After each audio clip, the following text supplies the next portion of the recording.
Freelancing করে কত income করেছেন লাস্ট 2 মাসে?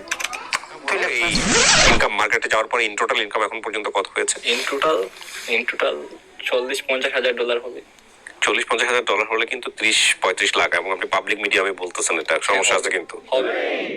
আসুন এখন পরিচয় করে দিয়ে মাত্র 17 বছর বয়সে কোটি টাকার মালিকের সাথে।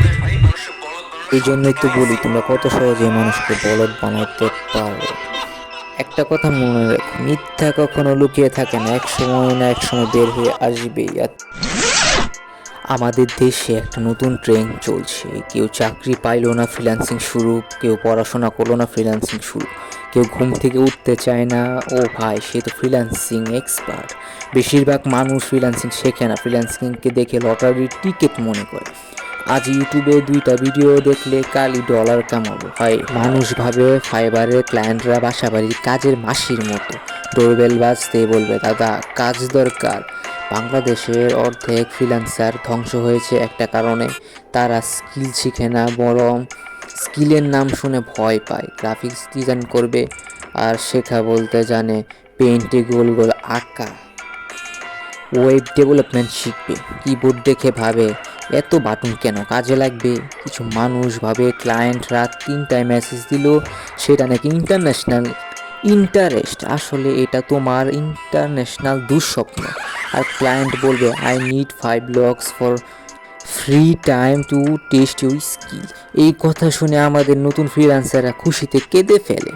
এরই মধ্যে যখন আসল তাবিজ বিক্রেতা প্রবেশ করে, যারা তাদের কাহিনীগুলোকে এমনভাবে উপস্থাপন করে যা অডিয়েন্সদের কাছে একদমই মিথ্যে মনে হয় না। কারণ কি, ওই যে তাদের ওই অডিয়েন্সগুলো এখন শুনতে শুনতে অভ্যস্ত হয়ে ফেলেছে, তাদেরকে তো হজম করিয়ে ফেলেছে তাদের ওই রুচি অরুচি বোধশীল কন্টেন্ট দিয়ে। তো এখানে আর তাদের কোনো কিছু করার থাকে না।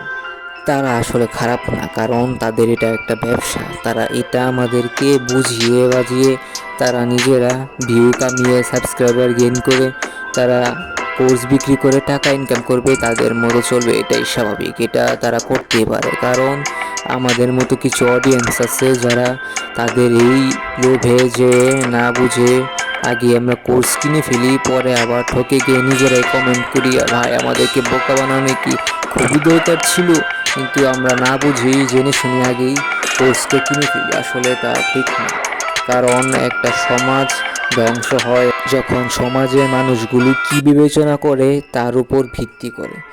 তাই আমাদের উচিত এইসব ক্রিয়েটর বা ক্রিঞ্জ কন্টেন্ট থেকে আমাদের বের হওয়া, তাহলে আমরা সফল হতে পারবো।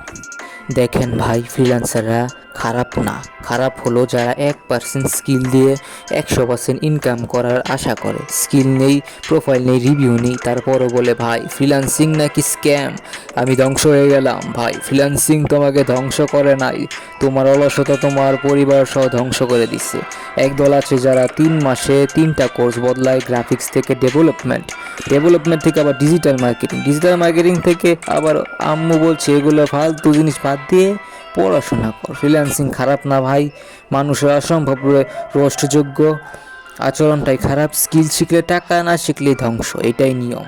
আরও নতুন নতুন ভিডিও পেতে আমাদের চ্যানেলকে সাবস্ক্রাইব করে রাখুন, লাইক দিয়ে সঙ্গে পাশে থাকবেন। আল্লাহ হাফেজ।